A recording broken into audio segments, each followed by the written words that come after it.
Welcome to the Death Valley Driver video review March Madness 2016 bracket reveal. This is Ultimate Survival.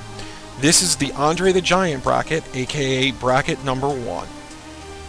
The basics this year to follow, and this is changes for everyone, it's a 96 person field. That's right, we've bumped it up from 64 to 96.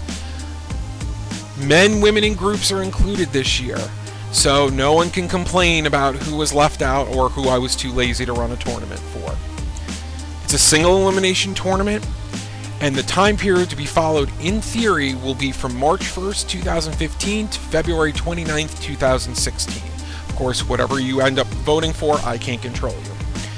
This will be our bracket and our reveal for the first half.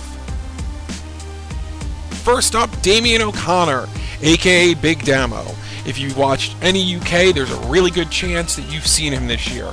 He is hoss-tastic. He's facing Aerostar, one of the best high flyers today, winner of the King of Trios, and not hated by Shakira fans for swearing. They, the winner of that, will take on Roman Reigns. You love him, probably hate him.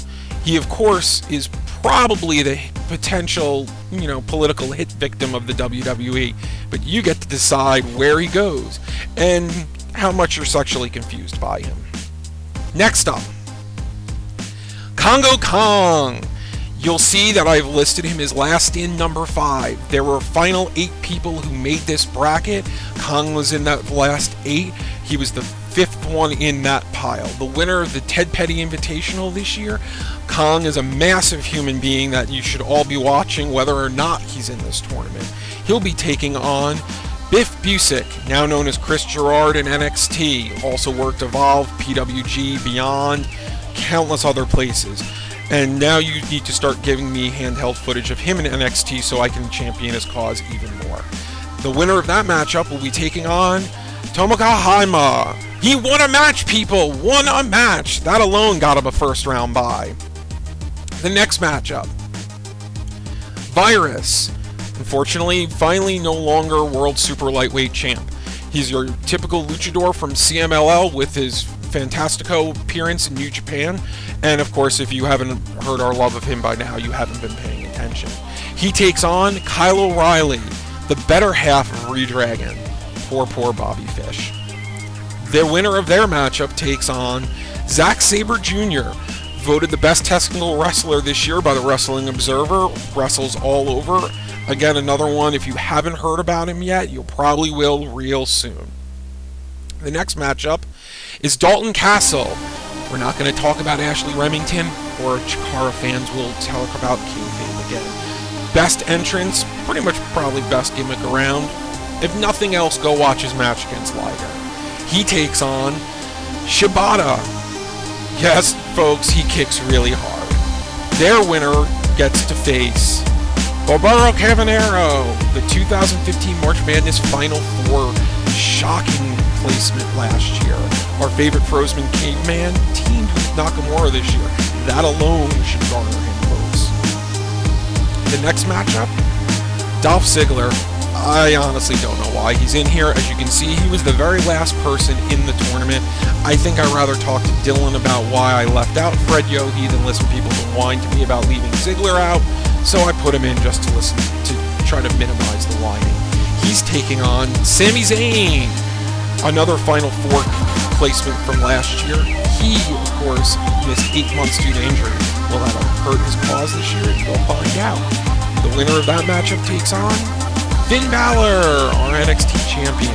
And no, he's not dating Bayley, though everything on the internet leads you to believe that he is. The next matchup, Maximo Sexy, a beloved member of the Brazo family, your CMLL World Heavyweight Champion. Pretty much awesome all around, because, did I say he was a member of the Brazo family? He takes on Minoru Suzuki. Yes, you don't watch any of the Noah. Nope, not at all. The winner of that takes on, there we go, Sasha Banks. Potentially the wrestler of the year, considered by many. Will she be able to take it deep into, oh, that didn't come out right at all, but we'll see how far she can go in this tournament. Now you have Jack Swagger, the King of Superstars and main event, all those matches that you should watch but you never ever say you do. The only person who was happy Alberto Del Rio came back because he actually got to be on a pay-per-view. And then he takes on Loki. Loki probably had only about 8 matches that made tape, but you're going to want to watch all of them for your voting, trust me. And his opponents? John Morrison, aka Johnny Mundo and Lucha Underground. He's still kicking around, folks, and you've probably seen him a lot and wondered, yeah, I'm never going to have abs like that. But that shouldn't affect your voting. Next matchup, John Cena. Ooh, now we're getting into the good stuff. John Cena taking on, potentially after a big year wrestling his indie dream matches and then getting crippled again, he's taking on what possibly is the biggest matchup in this bracket, La Sombra, now known as Manny Andrade in NXT. Oh, this is going to be an interesting one, folks. And then even better, the winner of this matchup. Oh, don't you dare be sour, internet wrestling community. It's the New Day. Biggie, Kofi Kingston, and Xavier Woods awaits the winner. Yeah, this got a little ugly a little quick. This is going to be fun. Anyway, you can reach us in the usual spots. Make sure you stay tuned for the next 3 videos that will be revealing the rest of this year's bracket.